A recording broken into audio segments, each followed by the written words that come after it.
Hey y'all, it's been a minute. Let's talk about Bruce Lee. Bruce Lee is one of my heroes, not just because he kicks butt on screen, but because of his philosophies. He developed his signature martial art, Jeet Kune Do, from what he knew about fighting as well as what he learned about philosophy. Fundamentally, it's about learning as much as you can to develop your art so that you can instantly make decisions, judgments, and adjustments. How do we do this, and how can we apply this to TTRPGs? A goal is not always meant to be reached. It often serves simply as something to be aimed at. Do you make goals when it comes to your role-playing? Do you make goals when it comes to your play as a player? I used to play a lot of basketball. I wasn't very good, but I wanted to get better. I had those hoop dreams where I wanted to get into the NBA, especially that sick dunk contest. That goal pushed me to shoot a lot of shots. That goal pushed me to do exercise during the summer so I could jump higher. That goal helped me develop friendships, especially with my cousin, who I consider to be a brother. So I'm just here to say that I made the goal and I'm in the NBA. No, I never made it. In fact, I never even made the school team. Do I regret it? Nah, it was fun, and it pushed me to do things that I otherwise wouldn't have done.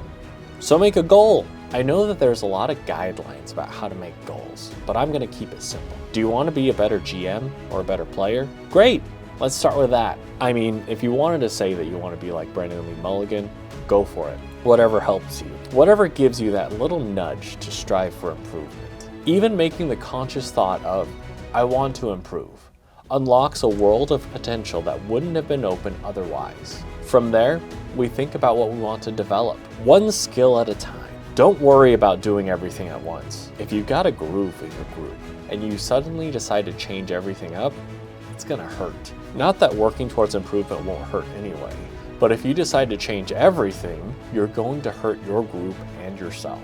I fear not the man that has practiced 10,000 kicks once, but I fear the man who has practiced one kick 10,000 times. When you decide to improve something, to work on something, focus. Not to say that you remove everything else when you GM or play, but don't worry about improving every single element at once. Find something that you want to develop and work on it. It doesn't even have to be for a very long time. Maybe this next session, you're the GM and you want to focus on describing environments.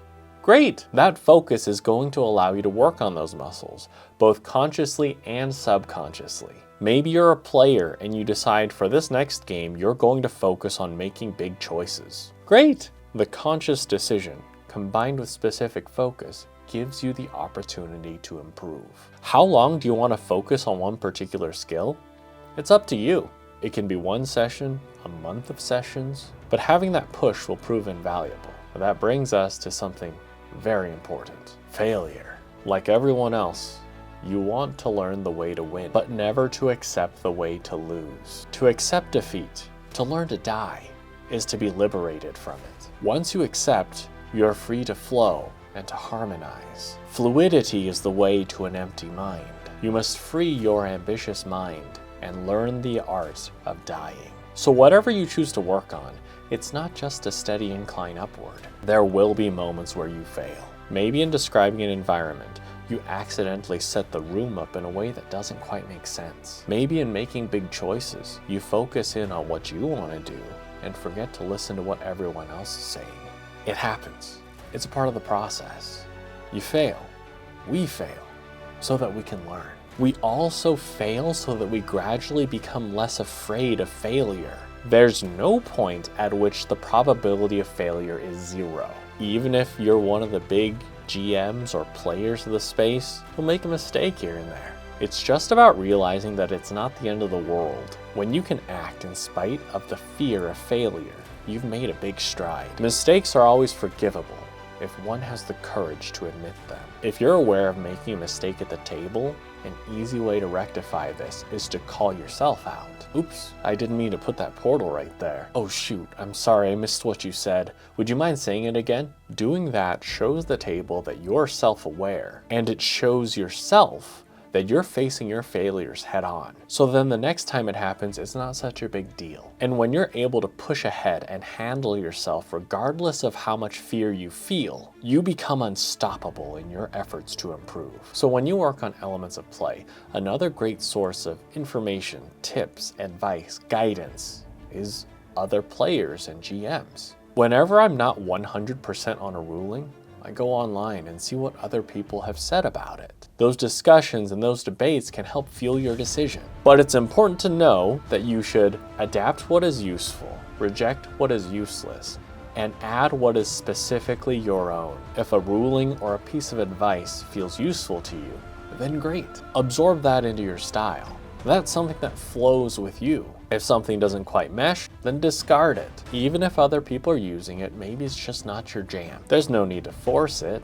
Your style is a culmination of your experiences.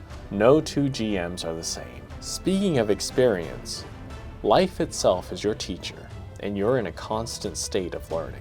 Your play is influenced by your life. Everything you love, everything you hate. All of that comes through in your games, your characters, your GMing. Embrace that and allow yourself to use your own life's experiences as inspiration. Not to say that you're a self-insert in the game, but if you have a fondness for certain movies or TV shows, don't be afraid to allow your interests and important elements of those interests to show up in your games. Maybe you love certain villains. Pull in those characteristics, maybe the way they scheme, maybe the way they talk, or the way they carry themselves. Maybe you enjoy the way sitcoms run, with the classic band of characters dealing with a problem, wrapping it up at the end of the episode, and encountering something new the next time. Or maybe as a player, you love those classic shonen anime protagonists who fight because it's right and won't let anything bring them down, at least not for long. Use those elements. Since you enjoy them yourself, it's not going to feel like work.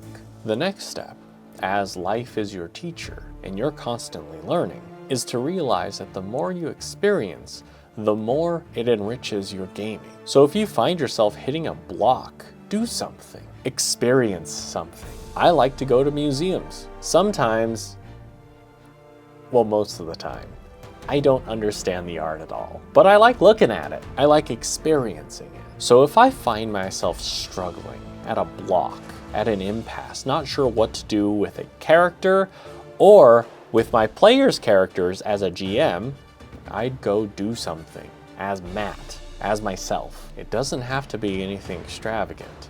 Sometimes it's just me watching a movie I've been putting off. Speaking of putting things off, I think it's time we address the elephant in the room when it comes to Bruce Lee.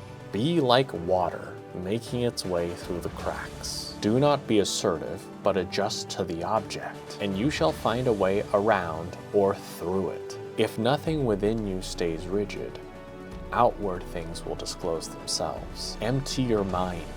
Be formless, shapeless, like water. If you put water into a cup, it becomes the cup. You put it into a bottle, it becomes the bottle. If you put it into a teapot, it becomes the teapot. Now water can flow or it can crash. Be water, my friend. We needed everything before to properly address this now. The ability to adapt relies on so many different skills. Your ability to pull in your experiences, enrich your play, experience your failures, and adapt along the way. The goal here is to reach a point where you've failed so much, you've experienced so much in your gaming, that you're comfortable with making those adaptations and adjustments on the fly. You may have a plan, but that plan can change. And will change depending on what happens, what the players throw at you, or what the GM and your teammates throw at you. We can react quickly because we know the principles we've learned and developed, and we can obey the principles without being bound by them. Even if you've made a specific type of ruling or played in a certain style for most of your games, recognize when you might need to change it up, when you might need to adapt. Maybe you've always run games for your friends in a very brutal, cutthroat manner, and now all of a sudden, you have to run a game for your kid. Are you going to be just as hardcore and brutal? Or might you give them a little bit of leeway? Or maybe the players in this long-running campaign have been battered and bruised. Every single moment has been heartbreak and heartache. The battles have been difficult, grueling, and we're reaching the end of the campaign. They're on the edge of their seats. They've been waiting, wanting for victory all this time. Are you gonna end it on another loss, or have they finally earned that victory, that triumph? The idea is that with your constant desire to improve and add to your repertoire, you can shift and adapt to any situation. And it's a continual process. The more you do it, the better you get, so that you can handle anything. Speaking of handling anything, a wise man can learn more from a foolish question than a fool can learn from a wise answer. When we approach a question, a problem that a player has posed us that feels extraordinary, or somehow beyond the realms of the game itself, beyond the scope of the game mechanics, we have the perfect opportunity to work on our ability to adapt. Don't worry if it seems daunting, because if at any point you yourself feel uncomfortable, you always have the opportunity to say, no, I don't think it'll work in that moment. And that's always an emergency GM button you can use. But if you feel like you want to play around a little bit, you can talk it out. Engage in a dialogue. Maybe the two of you, the player and the GM, can figure out a cool way that it can be done. If you want some examples of this, comment down below. Maybe I'll make another video providing some real-world situations in which I had to improvise a sudden crazy response to a interesting query from a player. Now, as far as developing the level of flow of improvisation that Bruce Lee espouses, that's a goal that I'm working towards too.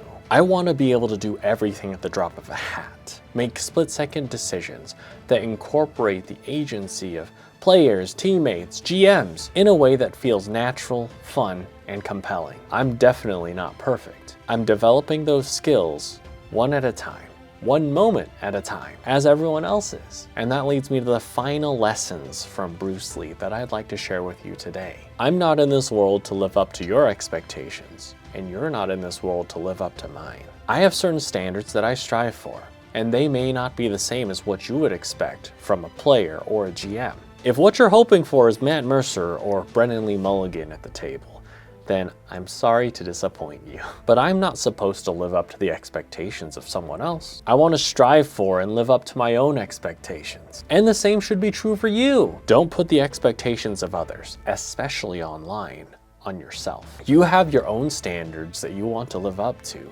Don't allow other people's views of how GMing or playing should be cloud your views of yourself. That's a recipe for disaster and despair. Keep improving, keep playing, be happy, never satisfied. Because pursuing anything, whether it's a hobby or something you'd like to be a livelihood, feels so much more fulfilling when you're able to constantly improve and build upon your own abilities, constantly striving to reach that mountaintop, getting closer and closer to those goals you're aiming for. And that brings us back to how we started. A goal is not always meant to be reached. It often serves simply as something to aim at. I've been Matt, and until next time, stay safe and take care.